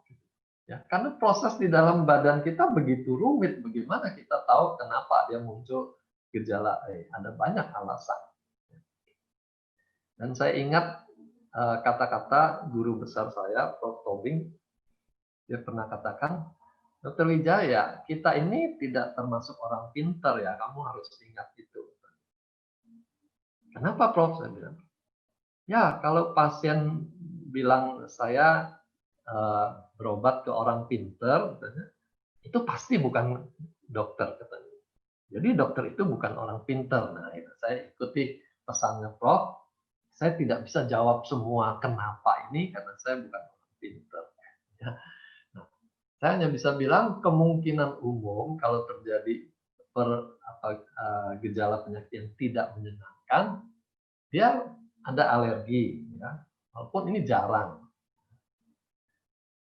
Kalau dia alergi, biasanya gejala makin hari bisa makin parah. Kemungkinan kedua reaksi detox.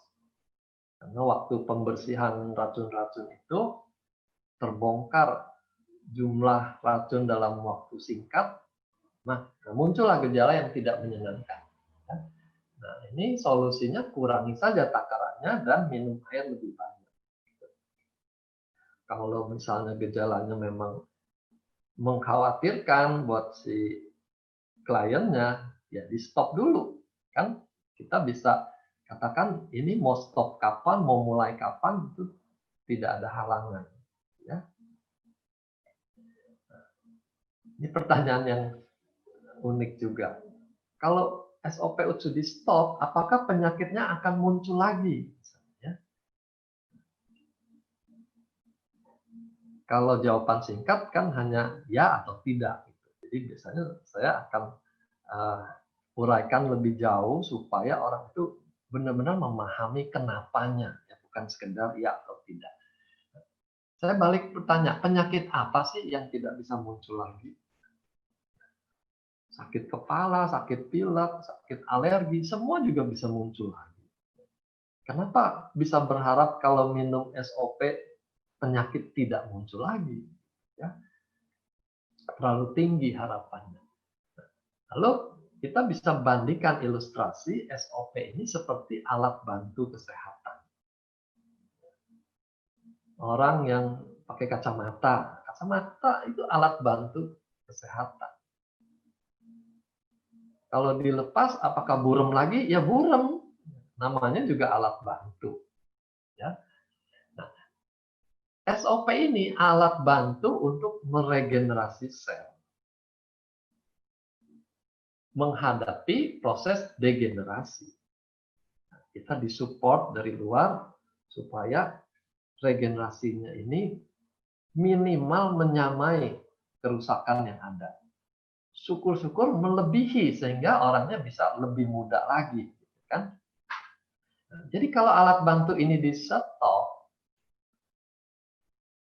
maka kita menghadapi peperangan antara regenerasi yang ada pada tubuh kita dan proses penuaan yang terjadi secara alamiah.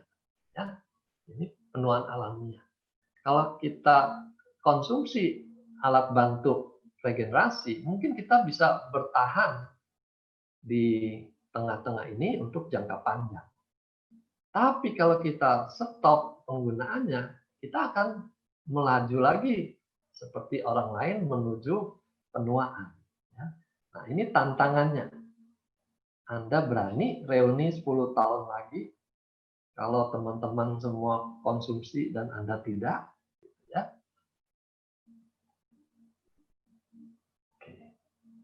Nah, terkait dengan tadi, apakah akan muncul lagi? Biasanya responnya, wah ini berarti saya bisa ketergantungan terhadap SOP eksekusi dong. Ya.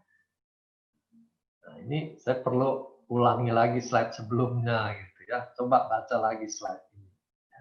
Apakah ini termasuk ketergantungan? Dia bebas untuk berhenti kapan saja. Tapi kalau dia berhenti, proses penuaannya akan berlangsung lebih cepat. Apakah itu termasuk ketergantungan? Ya. Kita bandingkan pengertian ketergantungan obat farmasi seperti yang kita kenal. Ya. Misalnya morfin. Nah, kalau ini di stop mendadak, morfinis itu di stop mendadak, obatnya, suplainya habis, uangnya habis, terjadilah yang kita kenal sakau itu. Itu pengertian ketergantungan obat, lalu dia putus obat. Ya. Nah, ini contoh yang lebih sering terjadi, putus alkohol.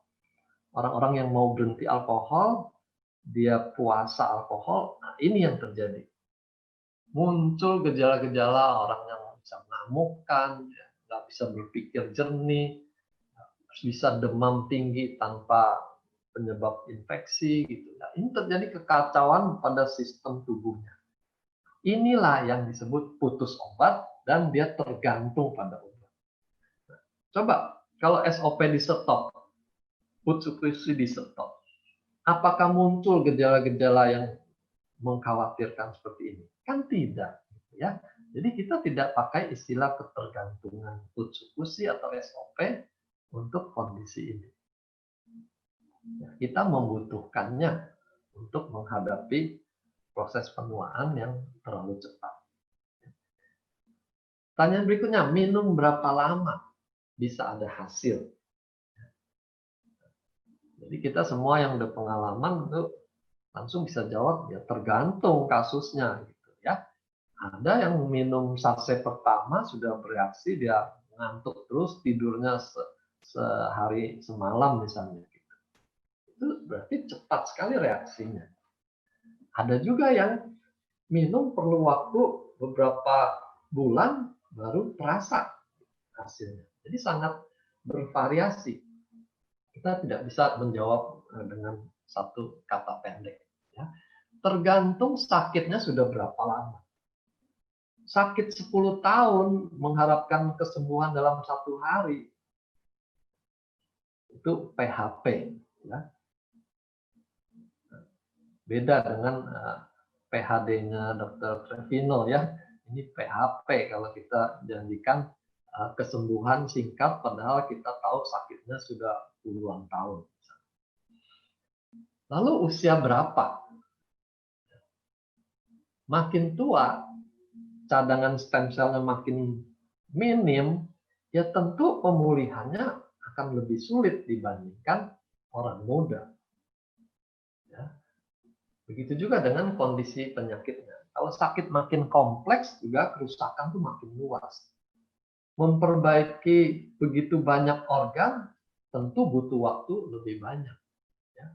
Tiap-tiap organ tuh nanti ada prioritasnya sendiri. Yang mana yang harus diperbaiki lebih dulu. Ya, jadi bisa saja SOP-nya masih merenovasi bagian struktur di tempat lain. Padahal si pasien ini organnya berbeda. Sorry.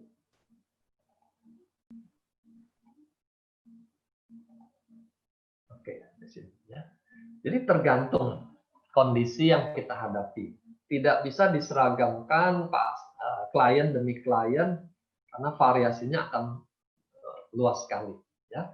Nah, lalu ada pertanyaan ya terkait takaran. Apa kalau makan lebih banyak jadi lebih cepat? Ya, jawabannya belum tentu. Karena badan kita tuh ada kondisi yang kita bilang optimal. Dengan takaran misalnya 4 itu sudah optimal buat badannya, 4 saset misalnya. Kalau kita lipat gandakan 8 saset, mungkin bukannya makin cepat, tapi dia malah jadi mencret-mencret, nah, orangnya jadi kurang gizi, jadi masalah lain yang baru muncul. Ya. Jadi jangan berpikir makin tinggi makin bagus, belum tentu. Nah, lalu ini terkait tadi kompleksitas organ yang perlu diperbaiki. Ya, kalau hanya satu organ yang kena, itu ibaratnya kita merenovasi satu rumah kecil. Kalau dia sudah muncul macam-macam komplikasi, itu kita ibarat membereskan satu istana ini, mansion ini luas, ya. Dan kita tahu betapa rumitnya sebenarnya kerja tubuh kita, organ-organ kita tuh begitu kompleks. Tapi kita berharap hasil yang begitu instannya, ya. Jadi kita sendiri yang kadang-kadang harapannya terlalu tinggi. Ada begitu banyak yang mesti diperbaiki, berilah waktu supaya SOP itu punya kesempatan memperbaiki satu persatu.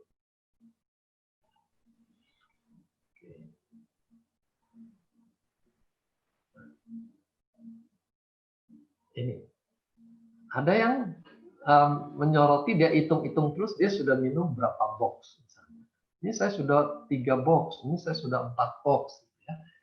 Kita mesti ingat balik lagi sesuai kebutuhan. Ya. Bukan hanya jumlah, tapi juga waktu. Jadi ada 2 komponen, berapa banyak dia sudah minum dan berapa lama dia sudah minum. Kalau dia minum 6 box dalam sebulan, misalkan, berarti ini takarannya tinggi.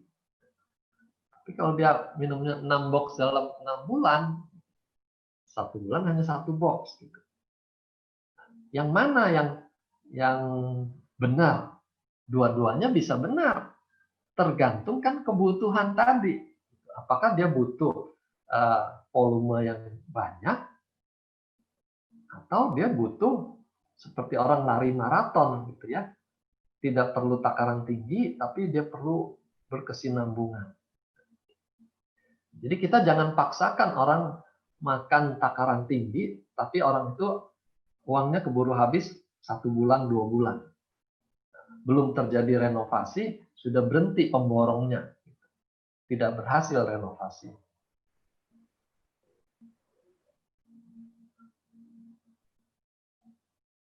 Lalu ini ada member setelah minum muncul gejala negatif. Ini efek samping atau gejala detox. Ya, tadi saya sudah singgung juga.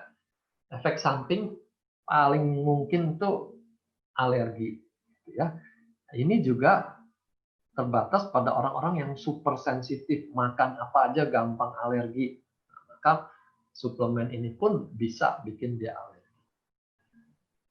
Kalau efek detox, kita ingatkan biasanya orang akan nanya, seperti apa tuh gejalanya detox? Itu juga berbeda-beda, tergantung organ mana yang sedang dibereskan, ya. Organ mana yang bermasalah. Kalau dia sekitar organ otak, umumnya ya gejala-gejala sistem saraf, ya, mengantuk, pusing, nyeri kepala, migrainnya kumat, nah itu termasuk di sini. Kalau dia ususnya yang nggak beres, maka detoxnya di sistem ini, ya, bisa mencret, bisa mules misalnya. Ginjal juga begitu, di sistem urinnya yang akan kelihatan, urinnya kok jadi keruh, kok jadi berbusa misalnya. Nah, itu sedang terjadi detox di situ. Kita pastikan aja, yakin bahwa produk kita ini tidak menimbulkan kerusakan apa-apa. Jadi kalau ada gejala yang sepertinya terjadi kerusakan, itu bagian dari proses detox. Ya. Nah, satu perlu diperhatikan perdarahan. Jangan kita mudah mengatakan, oh itu detox, gitu ya. Nah, ini selalu warning buat para dokter, juga selalu diingatkan. Kencing darah, berak darah, slemnya berdarah, itu hati-hati. Itu kita mesti cari ada apa di sana. Ya, jangan sampai kita kecolongan. Ya. Berak darah misalnya, oh itu wasirnya aja dia pecah, belum tentu. Siapa tahu ada kanker di sana yang dia tidak tahu. Jadi sebaiknya kita sarankan mereka cek pada dokternya untuk mencari tahu kenapa sampai berdarah. Kalau produk nutraceutical mestinya tidak sampai orang jadi berdarah-darah. ada lagi member kita yang mengajukan kasusnya dengan lengkap gitu ya. Ini contohnya, mamanya usianya 80, ada kolesterol, sering pusing, tensinya ini lengkap ya. Ini sudah seperti koas melaporkan pada dosen penanggung jawab gitu ya, termasuk dia lampirkan semua hasil lab dan hasil CT scan gitu ya. Nah, ini mestinya nggak perlu seperti ini, karena kalau saya jawab sesuai dengan kesimpulan ini, nanti seolah-olah produk kita tuh hanya bisa dipakai oleh kalangan expert gitu. Balik saja hal yang umum, apapun penyakitnya, tugas kita adalah memperbaiki sel-sel yang rusak, melancarkan darah, ya, memperbaiki struktur organ, struktur kulit, meningkatkan imun sistem, itu saja. Jangan pusing dengan berbagai data ini. Lalu ada yang menyoroti soal ingredient. Ya. Nah, ini salah satu. Ada calon member, ya, ini baru prospek rupanya. Sakit mah karena tidak tahan dengan B kompleks.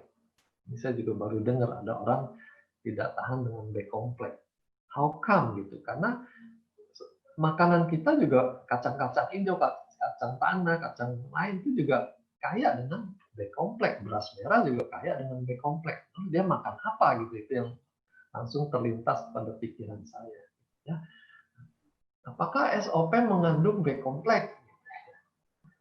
Ini mirip dengan pertanyaan yang lain-lain. Apakah mengandung Fit C berapa miligram? Apakah Fit E, kalsium? Nah, semua ditanyakan. Ya. Jadi di sini saya mau tegaskan, kita memang bukan suplemen yang lengkap untuk urusan vitamin, mineral, antioksidan misalnya gitu ya. Karena fungsi pakan kita tidak terletak pada bahan-bahan ini. Kalaupun ada vitamin C di dalam SOP, itu sebagai pelengkap saja, bukan fungsi utamanya. Kalau dia butuh vitamin C 1000 mg seperti nasihat Dr. Revino tadi, jangan cari di SOP. Ya. Jadi kita kembali pada fungsi utamanya ini. Fungsi SOP ini sebagai produk nutraceutical, artinya produk dari nutrisi yang berkhasiat seperti obat farmasi. Nah, ini kelompok dunia baru namanya nutraceutical. Ya. Nah, yang penting adalah peptidanya. Salmon ovari peptide. Ya, peptidanya ini yang akan berperan sebagai messenger. Dia punya tugas khusus. Tadi sudah dijelaskannya, dia meningkatkan insulin-like growth factor. Nanti IGF-1 ini punya kaitan erat dengan meningkatkan produksi stem cell. Ya. Kita tidak bisa hitung jumlah stem cell yang keluar, tapi kita bisa ukur IGF-1-nya. Jadi dalam riset itu didapatkan IGF-1-nya meningkat. Jadi dengan peningkatan itu kita bisa berharap dengan pasti ada proses regenerasi. Ya. Jadi jangan pusing dengan ingredient lain. Tanpa kata plus pun SOP 100 doang gitu, kita tetap punya jual yang tinggi karena peran regenerasi ini. Lalu satu lagi, karena ini disinggung barley, saya harus ingatkan barley yang tertulis di box kita ini, info dari Pak Ernest dan Pak Niko juga ya, ini bukan barley yang ada di Amerika pada umumnya, ya, melainkan ini pearl barley, atau kalau di textbook nutrisi ini job steer, ya, coexit. Jadi ini berbeda dengan barley yang biasanya. Dan yang penting, apa bedanya kedua barley ini? Dia gluten free. Dia tidak mengandung gluten. Kalau barley yang biasa itu mengandung gluten dan itu pantangan buat orang-orang yang autoimun. Maka kalau konsumsi gluten bisa kambuh autoimunnya, ya. Jadi ini kita selalu katakan bahwa barley yang ada di SOP berbeda dengan barley pada umumnya. Nah, saya sih berharap supaya kita nggak capek itu ke depan ingredient di box itu diganti saja kata barley ini dengan yang lain gitu ya, entah pearl barley atau George Deere. Lalu dokter luar ini sering diadu di dalam konsultasi di grup tuh dengan dokter AFC, ya. Ini dilaporkan kasusnya mamanya tensi tinggi, nah, lalu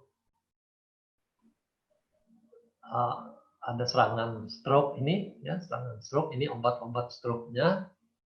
Nah, pertanyaannya sekarang muncul mimisan, ya, apakah ini karena darahnya sudah terlalu encer, ya? Apakah Plavix-nya boleh dikurangi? Nah, yang memberi Plavix itu kan dokter dari luar, jadi mestinya itu ditujukan ke dokter yang memberikan, jangan ditanya ke dokter lain. Secara etika dokter lain itu tidak boleh menyetop obat yang sedang diberikan oleh sejawatnya, kecuali kondisi emergency, ya, tensinya drop, obat hipertensinya kita stop, itu kita wajib. Tapi tidak etis kalau kita menyetop apa yang sedang diberikan oleh dokter lain, ya. Juga sebagai pegangan umum yang bukan dokter, ya, biarkan saja yang mengatur dosis obatnya itu dokternya, jangan kita yang suruh turunkan. Walaupun misalnya kondisi gulanya sudah menurun, udah turunin aja obatnya, jangan. Suruh dia kembali ke dokternya, laporkan hasil yang sekarang, dan tanyakan apakah dosis obatnya sudah waktunya dikurangi. Ya. Lalu di kasus lain diceritakan lagi, ada dokter biomedikal, dia tidak sarankan produk lain karena produknya ini sudah terbukti aman buat anak autisme. Nah, itu juga jangan ditanyakan ke AFC.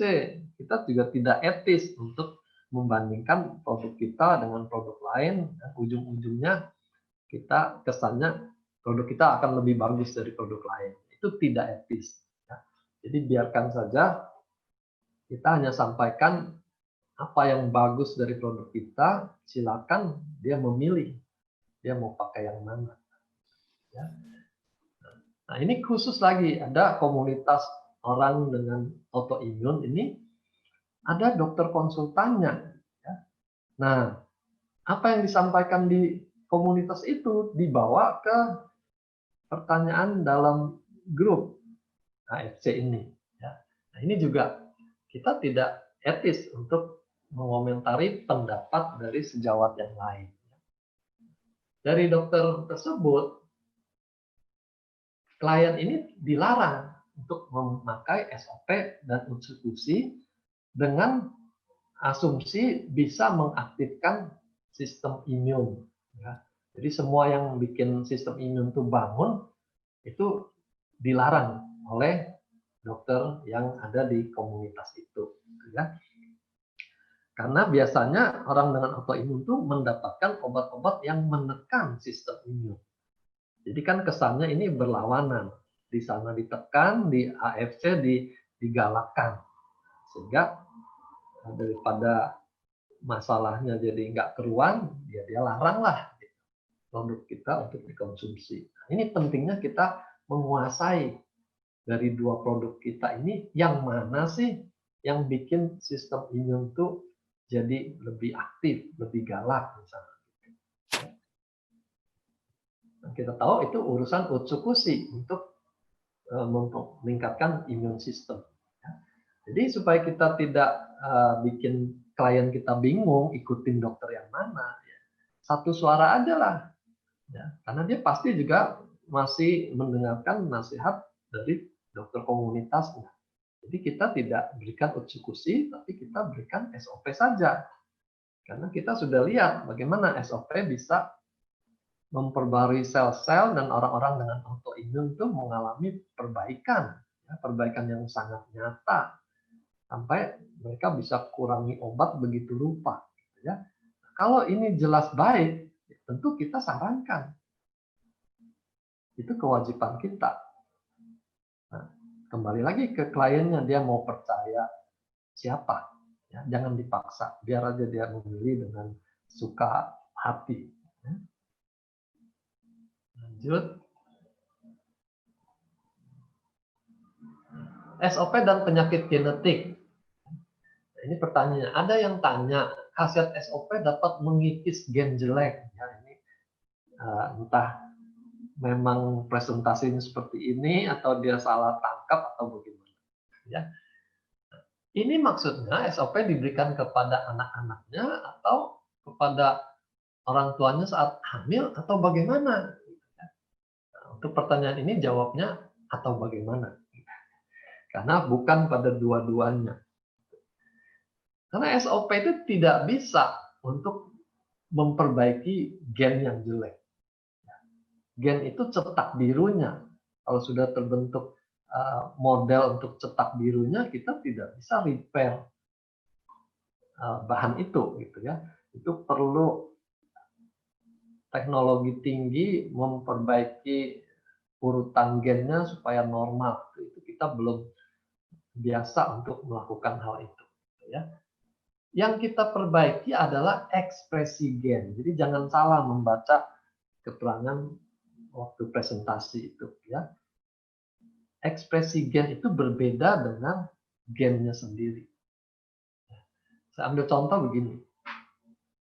Ada orang tua yang punya gen aterosklerosis, sehingga anak-anaknya itu peluangnya besar untuk mengalami serangan jantung.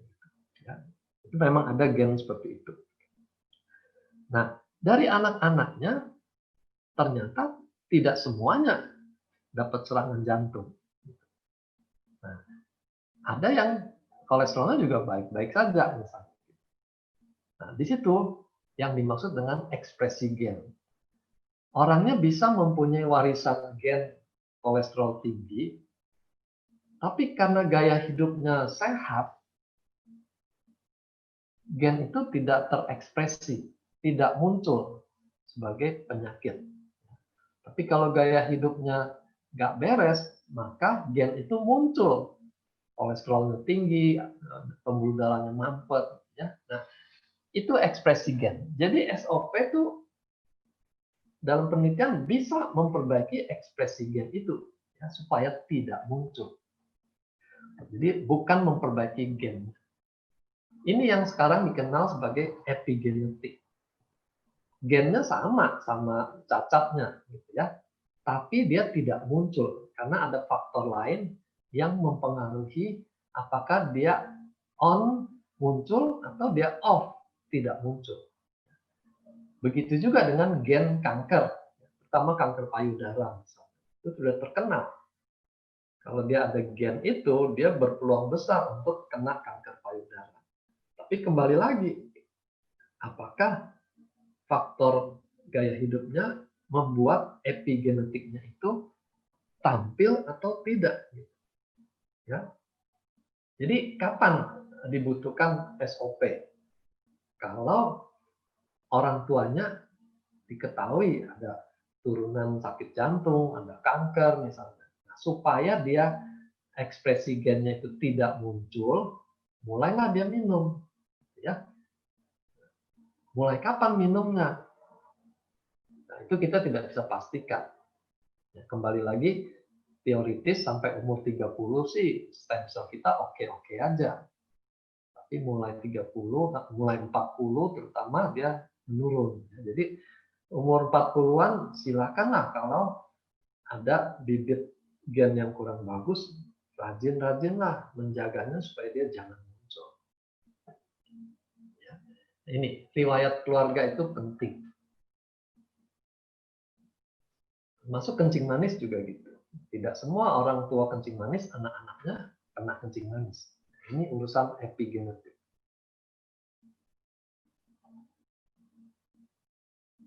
Lalu berikutnya mengenai batu, bagaimana bisa memecah untuk penyakit batu ginjal, ada yang batu ginjal, ada yang batu empedu, gitu ya. Sama, SOP tidak dirancang sebagai stone crusher gitu ya untuk memecah batu, entah batu ginjal atau batu empedu. Lalu ada member yang langsung kasih kesaksian, klien saya minum batunya keluar misalnya gitu ya. Nah, hati-hati juga kita dalam mengambil suatu testimoni. Selalu ada beberapa kemungkinan. Misalnya batu yang keluar di saluran kencing. Bisa saja memang ukurannya itu masih memungkinkan batu itu keluar. Diameternya masih lebih kecil dari diameter ureter. Bisa dia keluar. Kemungkinan lain misalnya setelah dia minum SOP, sel-selnya jadi lebih aktif untuk mendorong batu itu keluar. Sehingga dia lebih mungkin untuk keluar. Bisa. Nah, yang ketiga, yang kita harapkan, siapa tahu dengan regenerasi sel bisa memperbaiki lingkungannya, syukur-syukur kalau batunya masih muda tuh bisa larut lagi misalnya gitu ya. Nah, ini kita belum tahu untuk urusan ini. Dr. Trevino suka meneliti ya, mungkin nanti akan meneliti apa ada efek melisiskan batu dari produk kita. Lalu penyakit bawaan, bisa nggak untuk jantung bocor? Nah, ini termasuk bawaan lahir. Kita bisa katakan produk nutraceutical ini memperbaiki sel, lalu memperbaiki fungsi dari sistemnya. Tapi kalau penyakitnya itu bersifat struktural, ya ini jantung bocor, tulang hidung bengkok, misalnya itu suatu yang struktural. Itu kita tidak bisa janjikan apa-apa. Kalau fungsi masih besar harapannya, tapi kalau struktur saya tidak tahu. Ya, tapi kita tidak menutup kemungkinan itu bisa terjadi. Nah, jantung bocor itu kan umumnya pada anak-anak tumbuh kembang. Siapa tahu produk kita membantu proses tumbuh kembangnya sehingga ukuran kebocoran itu bisa mengecil. Ya. Saya dapat info dari Dr. Yudi, beliau temukan kasus jantung bocor pada anak yang ukuran lubangnya ini mengecil. Selalu terbuka kemungkinan, tapi kita hanya bisa berikan harapan kalau dia ada gangguan fungsi. Kemudian alergi, ya, SOP untuk alergi. Ada member minum SOP UTSU lalu muncul gatal-gatal. Ini karena apa? Ini mirip pertanyaan yang tadi ya. Saya disuruh jawab semua pertanyaan karena apa. Padahal indikator yang lain sudah membaik.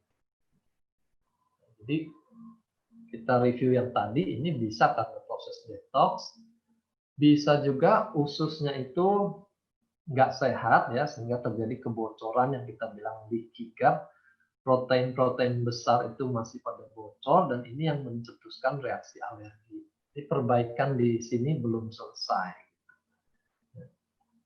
Lalu bisa juga kondisi pasien itu dia punya populasi jamur usus yang berlebihan. Jamur ini juga akan melepaskan racun-racun yang menyebabkan orang gampang alergi. Ada banyak kemungkinan yang kita harus cari. Nah, ini terkait alergi ya. Di keterangan produk Utsukushi itu sepertinya lebih diperuntukkan untuk kulit ya. Tapi kalau alergi kok lebih baik diberi SOP dulu ya. Jadi ini mempermasalahkan problemnya di kulit. Kenapa dikasihnya SOP? Padahal Utsukushi untuk kecantikan kulit ya. Ini perlu diklarifikasi, alergi itu bukan masalah kulit. Ya. Masalahnya kan di dalam tubuh, di dalam darahnya terjadi reaksi antigen antibodi. Ya kebetulan saja kulit itu menjadi tempat manifestasinya. Jadi kalau kita mau mengobati ke akar masalahnya, kita jangan hanya lihat kulitnya, tapi kenapa itu terjadi. Ya. Alergi bisa terjadi di sistem yang lain. Misalnya orang asma. Jadi kalau dia alergi, asmanya kambuh. Itu kan bukan di kulit, itu di saluran nafas. Ya. Jadi yang penting menangani alerginya. SOP ini memperbaiki aneka sel.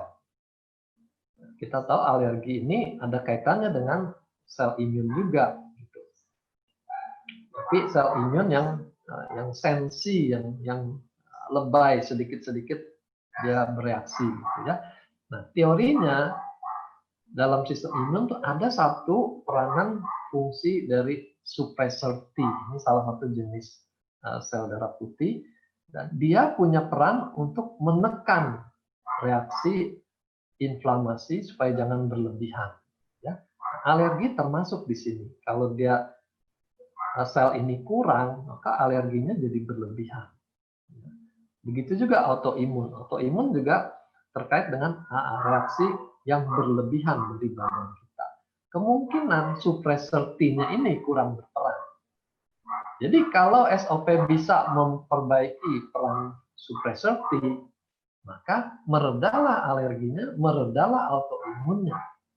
Itu hipotesa yang saya pikirkan.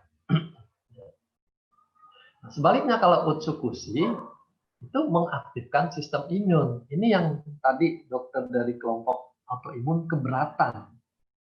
Pasiennya diberikan bahan-bahan yang mengaktifkan sistem imun. Juga Utsukushi membersihkan usus. Waktu dia bersih-bersih itu banyak terjadi bongkar-bongkaran, bisa keluar banyak toksin. Jadi terjadi alergi salah satu model detoxnya. Ya. Jadi jawabannya macam-macam. Saya tidak bisa pastikan yang mana yang sedang terjadi. Lalu masalah hormon, pertanyaannya, member saya sakit kanker payudara. Apakah SOP atau Utsukushi ada pengaruh hormon pada manusia? Ini pertanyaannya unik. Kalau dijawab tidak salah, dijawab iya, salah juga. Karena kanker payudara ini salah satu yang sensitif terhadap hormon, khususnya estrogen. Kalau produknya mengandung unsur estrogen, misalnya kedelai. Kedelai itu punya fitoestrogen.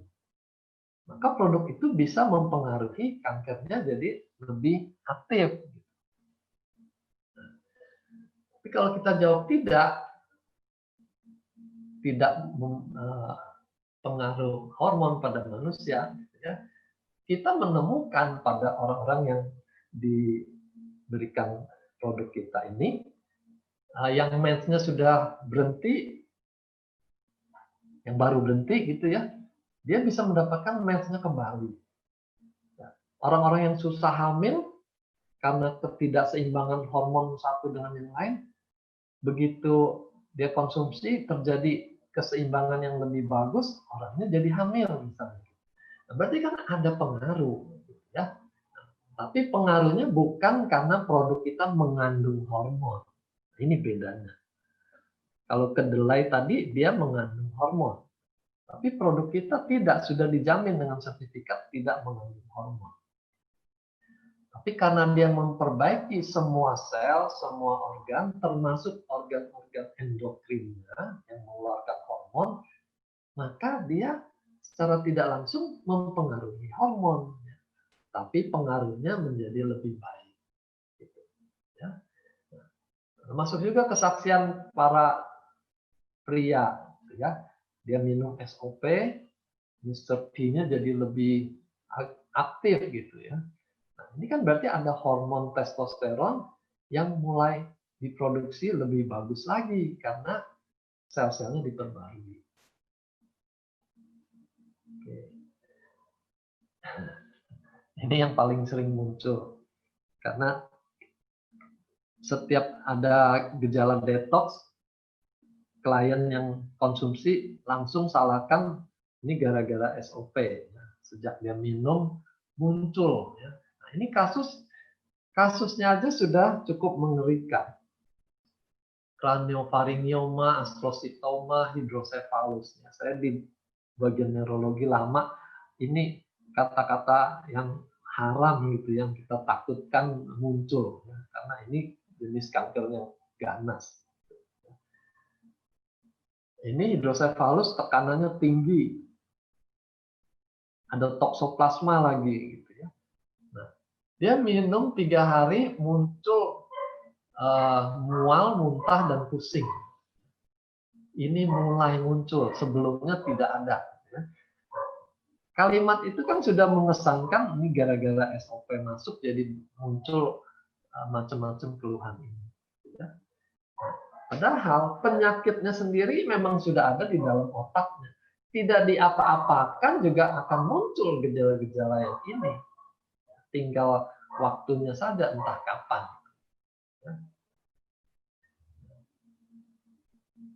Jadi kita mesti berani jawab, mesti yakin bahwa itu pasti bukan karena produk dari kita ini membuat kerusakan. Ya. Paling-paling detox. Jadi kurangi saja dosisnya. Kalau dia masih merasa sangat terganggu dan dia tidak percaya ini masih menyalahkan SOP, ya stop saja. Jangan dipaksakan.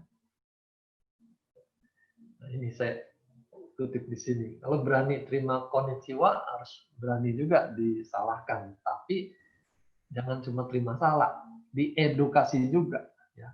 Bukan begitu ceritanya. Ini karena proses detox saja.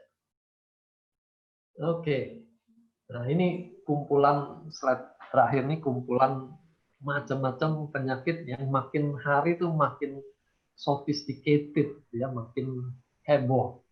Jadi rupanya produk kita ini karena sudah banyak menunjukkan kemajuan, kita makin berani menawarkan pada berbagai orang dengan penyakit yang berat-berat, ya, termasuk ini.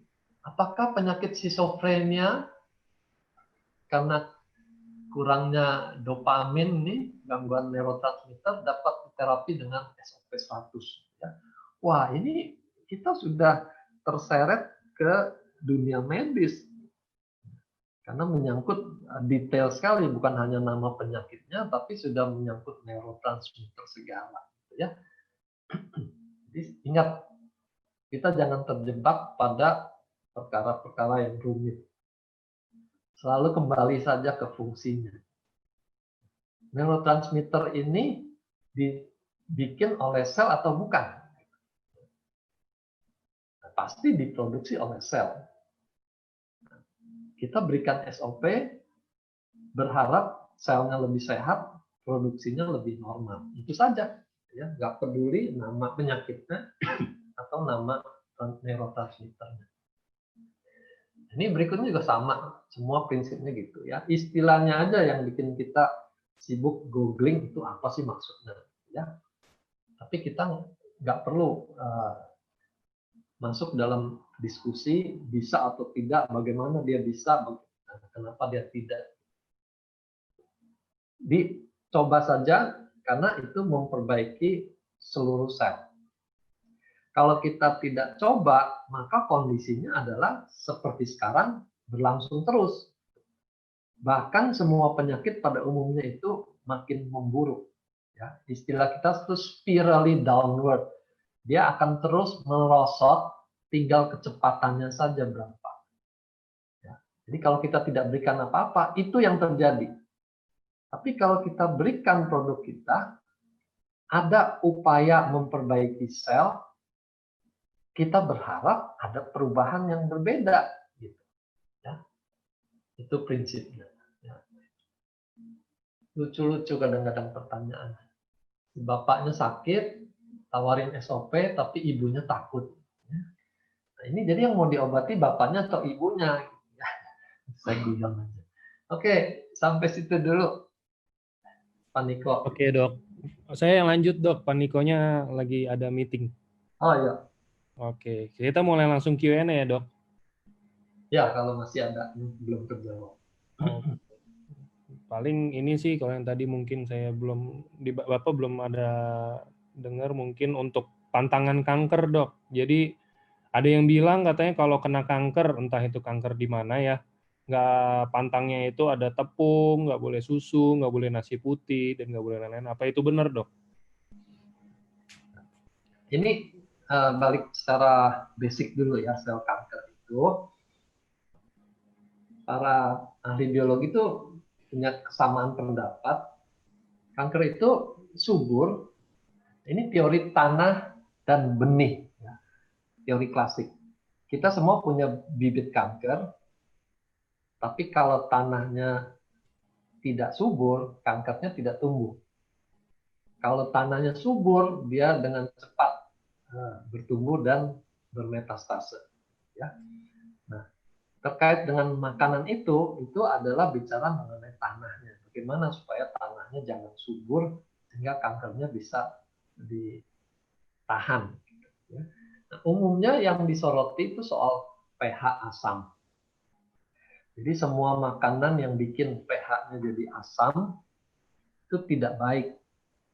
Ya. Pada orang sehat bisa memudahkan benih kankernya tumbuh, pada mereka yang kanker bisa lebih subur. Ya. Nah, pH asam itu salah satunya karena konsumsi gula. Jadi makin banyak dia minum gula, dia lebih subur untuk sel kankernya. Ya. Nah, itu prinsipnya. Oke. Kemudian selain gula itu radikal bebas. Nah, itu juga. Kalau makanannya bikinan pabrik, jadi banyak bahan kimianya, ada pengawetnya, ada pewarnanya, gitu. Itu akan menambah radikal bebas. Juga kalau dia digoreng dengan minyak yang jelantah yang sudah berkali-kali dipakai, itu juga akan menyuburkan kankernya. Jadi kita jangan pusing makanan apa yang tidak boleh. Fokus justru pada makanan apa yang membuat badan kita lebih tahan. Tanahnya jadi tidak subur terhadap kanker. Nah, itu makanan yang Tuhan bikin, sayur dan buah-buahan itu. Itu akan bikin pH darahnya jadi alkalin. Lalu kalau pH darah alkalin, oksigen juga bisa lebih banyak terangkut. Ya. Karena kanker itu menciptakan suasana anaerob. Dia tidak butuh oksigen. Dia bisa hidup. Tapi sel-sel di sekelilingnya jadi mati karena kekurangan oksigen. Jadi ada banyak manfaat dengan memperbaiki dietnya kaya dengan sayur dan buah. Ya, di situ juga kaya antioksidan untuk menangkal radikal bebas. Kanker itu akan mengeluarkan bahan-bahan beracun juga yang bersifat radikal bebas yang melemahkan sel-sel di sekitarnya. Nah, SOP kita karena bisa memperbaiki sel yang sehat, ya. Sel yang sehat ya, dia tidak akan membuat sel kankernya juga ikutan berkembang biak karena sudah putus komunikasi dengan sel kanker. Nah, sel sehatnya kalau dia perbaiki, dia lebih mampu untuk melawan keberadaan sel kanker itu. Terlebih ucukusi membuat daya tahannya lebih tinggi melawan sel kanker. Oke?